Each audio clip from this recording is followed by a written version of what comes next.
Hello, good morning guys. This is Deepa दांकट आणि आम्ही ना बघा संडेला आम्ही आलो होतो कोकणामध्ये दापोलीला आणि आम्ही बातम्यांमध्ये ऐकलं होतं की 2-3 दिवसामध्ये मुसळधार पाऊस होणार आहे. बट तरी पण आम्ही आलो, म्हटलं गरम खूप होतं आहे तर चला.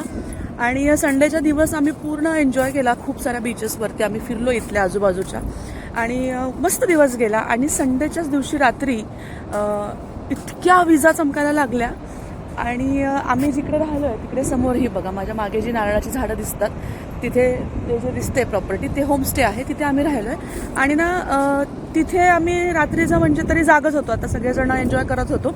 आणि एवढ्या जोराजोरात विजा चमकायला लागल्या. समुद्रामध्ये विजा चमकताना कसं दिसतं हे पहिल्यांदाच पाहिलं. आणि साधारण 12-12:30च्या दरम्यान एवढा मुसळधार पाऊस बघितला. मला वाटते कोकणातला पण हा पहिला दुसराच पाऊस असेल, पण इतका मुसळधार होता. आणि असा रात्री 12-12:30च्या दरम्यान समुद्र समोर आणि समुद्रामध्ये विजा आणि गडगडाट आणि खूप तुफान पाऊस. तर हा पण, आणि तेही रात्री 12च्या पुढे म्हणजे 12-12:30च्या आसपास. तर हा सुद्धा एक भयानक आणि आगळा वेगळा अनुभव आयुष्यात पहिल्यांदाच घेतला मंडळी. आणि खूप वेगळं वाटलं. चला असं वाटलं तर आज आम्ही मंडे तर सोमवारी आम्ही तसं पण निघणारच होतो.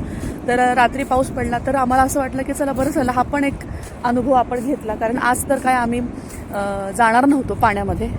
आणि आता रात्रभर त्या पावसाचा नाही का मस्तपैकी आनंद घेतल्यानंतर सगळे जागे होते, कोणी झोपलंच नाही. सो आमचं असं ठरलं होतं पहाटे पहाटे आपण 6च्या दरम्यान वगैरे बीचवरती यायचं, भरपूर एक्सरसाइज वगैरे करायची आणि बीचमध्ये पाण्यामध्ये वगैरे पण जायचं.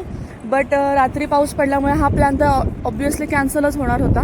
सो दॅट आम्ही रात्रभर जागलो, मस्तपैकी वेगवेगळे अनुभव घेतले रात्रीचे. आणि मग आता बघा आज सोमवार आहे, आत्ता सकाळचे वाजलेत 8 आणि ह्या किनाऱ्यावरती आम्ही आलो आहे. एवढा उसळलेला समुद्र आम्ही जो रात्री बघितला, अगदी किनाऱ्याच्या पुढे पाणी आलं होतं. पुन्हा आता ओहोटी चालू झाली आहे, पाणी पुन्हा मागे गेले, भला मोठा बीच मोकळा झाला आहे. तर एवढे वेगवेगळे अनुभव आहेत ना, हे असं म्हणजे खूप छान वाटलं आणि वेगळं वाटलं खूप. तुम्हाला दाखवते इथला किनारा, जिथे आम्ही स्टे केला आहे ज्या बीचवर, तो किनारा तुम्हाला दाखवते आत्ता कसा दिसतोय. हे बघा, ह्या नारळाच्या झाडांमध्ये जे घर दिसते तो होमस्टे आहे जिकडे आम्ही राहिलो आहे. आणि हा भला मोठा मोकळा झालेला किनारा बघा. आणि पाणी किती मागे गेले बघा. मी आता बरोबर बीचच्या मधोमध उभी आहे आणि पाणी खूप मागे गेले. आणि हा समुद्र खूप मोठा किनारा आहे, खूप मोठा. आणि समुद्र बघा मागे गेला. आत्ताशी तो थोडा शांत झाला आहे समुद्र, नंतर एवढा उसळला होता रात्री तर भीती पण वाटत होती, अतिशय म्हणजे वेगळं वाटत होतं खूप. ओके चलो गाईज, म्हटलं सहज एक एक्सपिरियन्स तुमच्यासोबत शेअर करावा. तोपर्यंत तुम्हाला सगळ्यांना थेट दापोलीतून बाय.